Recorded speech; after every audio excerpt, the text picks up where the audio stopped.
Después del éxito de X-Men, la serie animada de los 90, Fox no dudó en llevar a cabo la película live action de los mutantes. No solo X-Men fue pionera en introducir las escenas postcréditos, sino también dio luz verde para todo el gran auge de los superhéroes, especialmente de Marvel. En este video, gente, estaremos recordando la película que lo inició todo, recordando de qué trató y conociendo varias curiosidades de ella.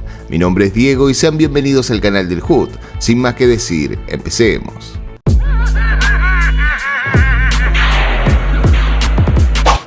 La película comienza presentándonos el horror nazi allá por 1944 en Polonia. Esta escena va a ser fundamental para el resto de la saga. En ella vemos a un pequeño niño que era separado de su familia y tras esto sus poderes emergen y despliega un poder sorprendente, el cual tiene que ser detenido por varios soldados. Con el tiempo nos daríamos cuenta de que esta historia era la del mismo Magneto.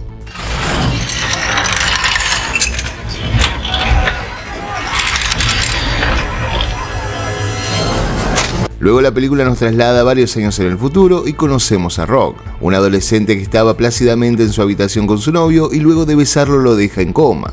Esta pequeña mutante de 17 años tenía la habilidad de absorber los poderes y la energía vital de todo aquel al que tocara.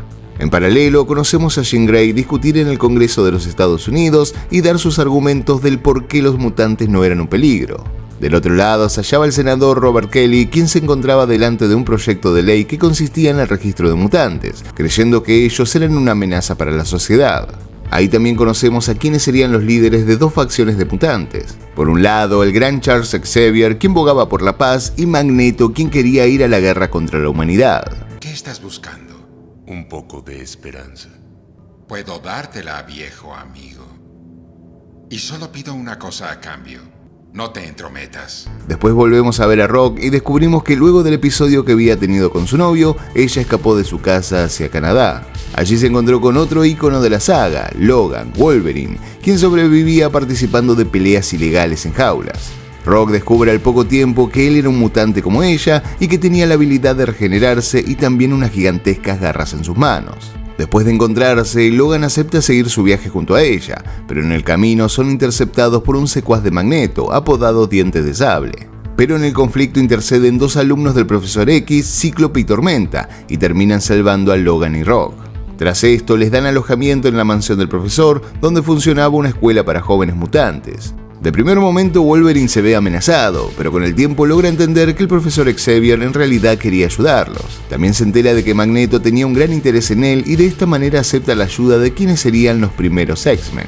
Dame 48 horas para saber lo que Magneto quiere contigo. Y te doy mi palabra de que usaré todo mi poder para ayudarte a recuperar lo que has perdido.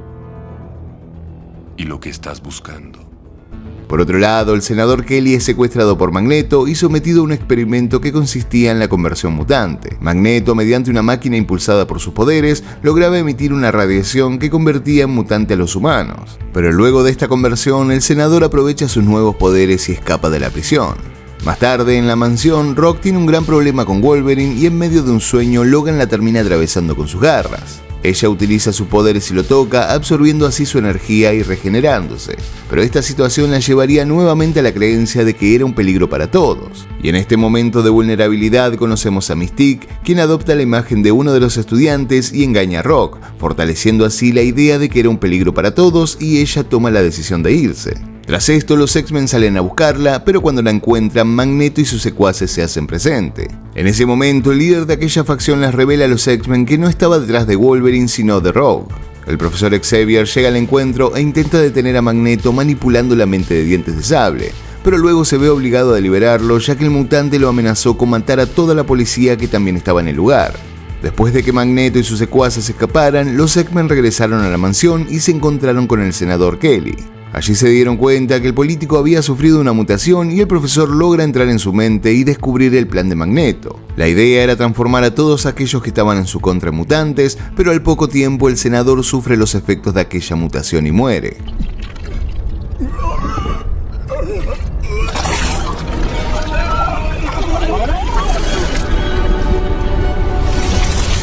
La película avanza y nos encontramos con Magneto en la Estatua de la Libertad, intentando utilizar los poderes de Rogue para convertir en mutantes a un grupo de políticos que llevaban a cabo una reunión cerca de la estatua. Pero luego los X-Men llegan pero son capturados por Magneto. Sin embargo, al poco tiempo Wolverine logra liberarse y va tras él. El resto del equipo también se libera y se enfrentan a Diente de Sable. Mystique y Sapo, quienes eran los otros secuaces de Magneto, habían sido derrotados en una anterior batalla. Es de esta forma que mientras Wolverine intenta liberar a Rogue, Magneto lo detiene. Pero al poco tiempo, Cíclope aprovecha aquella distracción y derrota al villano.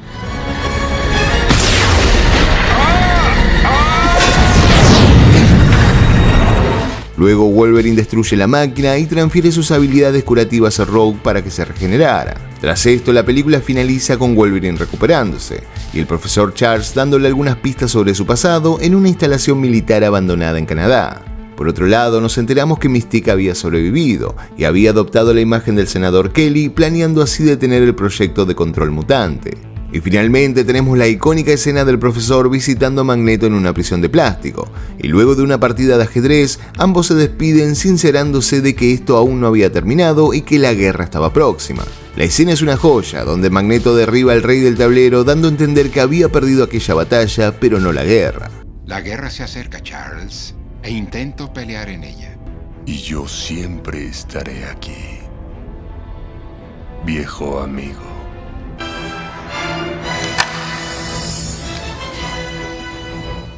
La idea de llevar a los X-Men a la pantalla grande empezó en los años 80. En 1984, los editores y jefes de Marvel Comics escribieron un primer guión para la película. En ese momento, el estudio Orion Pictures había hecho de los derechos cinematográficos, pero todo se detuvo cuando el estudio empezó a tener problemas financieros. Luego de esto, en 1990, Stan Lee y Chris Claremont entraron en negociaciones con Carolco Pictures, un estudio independiente responsable de películas como El Vengador del Futuro y Terminator 2.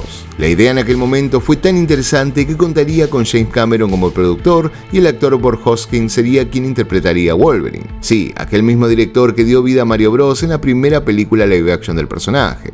Pero todo se volvió a derrumbar cuando Stan Lee despertó el interés de Cameron por hacer una película de Spider-Man. Sumado a esto, el estudio comenzó a tener problemas económicos y tras la bancarrota los derechos volvieron a Marvel.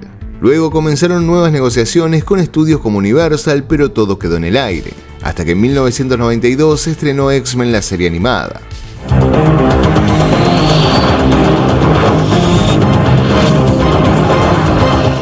X-Men. Esta serie había sufrido un retraso enorme ya que la industria de aquel momento creía que el mundo de los superhéroes estaba acabado o solo llegaba a los niños. Pero cuando finalmente se estrenó, aquella industria se dio cuenta lo equivocada que estaba, especialmente Fox, quien era dueña de esta serie. Por lo tanto, el estudio compró los derechos en 1994 y contrataron a Andrew Kevin Walker para que escribiera el guión, el mismo escritor que luego llevaría a cabo Seven de David Fincher. En esta historia, Walker tenía al Profesor X reclutando a Wolverine para los X-Men, equipo que hasta ese momento se componía de Cíclope, Jean Grey, Snowman, Bestia y Ángel. Por el lado de la hermandad de mutantes de Magneto, teníamos a Diente de Sable, Sapo, Juggernaut y Blob, y también como amenazas se encontraban 3 centinelas. Pero la historia fue mutando y tras varias reescrituras se determinó que Magneto creara una patria mutante desde la que comandaría una rebelión contra los humanos. Esto fue en parte desechado y decidieron ir por una aventura más fogosa entre Wolverine y Tormenta. También después se sumó el fanático de X-Men Joss Whedon, quien pensó en dejar a Magneto de lado e introducirlo en la secuela, para que en la primera parte el conflicto fuese entre los propios futuros integrantes de los X-Men, o sea que querían establecer una historia de origen de los personajes. Pero más allá de que su idea fue casi descartada en totalidad, se dejó una de sus frases más absurdas, aquella donde Tormenta le pregunta a Sapo si sabía lo que le sucedía a un sapo cuando lo alcanzaba un rayo. ¿Sabes qué le pasa a un sapo cuando un relámpago lo alcanza? Lo mismo que le pasa a todos. Luego de que el guión fue pulido y finalizado, Fox comenzó con la búsqueda del director. Entre ellos fueron considerados Brett Ratner, quien dirigiría X-Men la batalla final, también Paul Anderson, pero este rechazaría la oferta para dirigir Event Horizon. Finalmente, Bryan Singer sería el elegido, pero primeramente Fox lo había elegido para que dirigiera Alien Resurrección, hasta que uno de los productores decidió que era más apropiado que este director llevara a cabo X-Men. Pero a otros ejecutivos les pareció lo contrario, ya que Singer no era un fanático de los cómics, ni siquiera había leído algunos de los X-Men. Aún así, cuando Singer quedó como director, el guión volvió a ser reescrito, y se estableció la historia que conocemos con el profesor Charles Xavier y Magneto, inspirados en Martin Luther King y Malcolm X, dos grandes líderes que lucharon por los derechos civiles de los negros, pero que tenían formas distintas de conseguir esa igualdad. También se convirtió a Rogue en la protagonista, ya que Singer consideró que era el mejor ejemplo de la alienación que sufrían los mutantes. También se fusionó los atributos de Katie Pryde y Júbilo en la representación de Rogue. En cuanto a la idea de Magneto, aquella que consistía en transformar a los humanos en mutantes, esta estuvo basada en la conversión de Constantino I al cristianismo, con lo cual acabó así con la persecución de los cristianos en el Imperio Romano. Esto se reforzaba en una escena eliminada donde Tormenta daba una clase de historia, y el senador Kelly fue inspirado en el senador Joseph McCarthy, quien fue famoso por iniciar una cacería de bruja contra supuestos comunistas en Estados Unidos en los años 40. En cuanto al reparto, la primera elección del director para interpretar a Wolverine fue el actor Russell Crowe, pero el actor rechazó la oferta y luego se consideró a Keanu Reeves, Mel Gibson, Jean-Claude Van Damme, Viggo Mortensen y Edward Norton. Hugh Jackman hasta ese momento no era un actor muy conocido, pero tras una audición exitosa terminó siendo elegido 2 semanas antes de comenzar el rodaje. Y si bien Patrick Stewart había sido seleccionado en 1997 y había aceptado encantado la oferta, Magneto fue pensado para el señor Christopher Lee. Sin embargo, por un problema de agenda, Ian McKellen fue el elegido. El actor era reconocido también por ser un gran activista en cuanto a los derechos de la comunidad LGBT, y para Singer él podría llegar a transmitir perfectamente a Magneto, ya que luchaba por aquellos mutantes que vivían como forasteros y marginados de la sociedad. En cuanto a la fidelidad de los cómics, esta se vio alterada grandemente. También ocurrió con el tema del diseño y los trajes. Los realizadores decidieron no replicar los trajes de las historietas, y Stan Lee estuvo de acuerdo en esta decisión, ya que para él trasladar los mismos diseños al mundo real podía ser bastante ridículo. De hecho, hay un pequeño guiño a esto en la película. ¿Cómo pueden usar esto? ¿Qué prefieres? ¿Un mayón amarillo? Para las gafas de Cíclope se contó con la empresa Oakley, quien las proporcionó y después la lanzó al mercado bajo el nombre de Ex-Metal Julie. En cuanto a las garras de Wolverine, se crearon cientos de pares de yeso moldeadas por inyección. Primeramente se habían pensado en garras de metal reales, pero esto podía haber terminado en un accidente, así que se descartó la idea. Por parte de la actriz Rebecca Romijn, la producción de X-Men le resultó un infierno. La actriz había sido sometida a llevar 110 prótesis en su cuerpo para dar vida a Mystique. Luego el director consideró pintar todo su cuerpo para que su piel se viera opaca como en los cómics. Por lo tanto, cada filmación significaba más de 8 horas de maquillaje. Tampoco contó con instalaciones para extraer la pintura durante uno de los inviernos más fríos de Canadá. Por lo tanto, ella no tenía contacto con el resto del elenco y sentía como si estuviera filmando una película distinta. En cuanto a los efectos digitales, estos si bien no eran malos, no estaban del todo bien desarrollados en aquella época. Pero el gran trabajo que hicieron en X-Men llegó a que casi los nominaran a un Oscar por mejores efectos visuales. Por otro lado, Fox tenía planeada una película de Steven Spielberg para ser lanzada en 1999, pero después de un gran retraso, el estudio comenzó a apurar a Singer para que adelantara el estreno de X-Men. Esto trajo cierto conflicto con el director y también con la banda sonora. Singer quería que John Williams fuese el encargado de la música, pero este imprevisto adelanto hizo que el gran compositor rechazara el ofrecimiento. De esta manera llegó Michael Kamen, quien se dedicó a poner la música sobre la película ya terminada.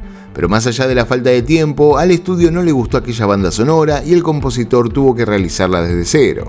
Imagínense que esta actitud de Fox produjo varios conflictos con el equipo y finalmente luego del estreno varios expresaron su desconformidad con el resultado final. Aunque muchos años después del estreno trascendieron algunos rumores que afirmaban que el verdadero problema era Singer, quien tenía muy mal humor y llegaba tarde todo el tiempo.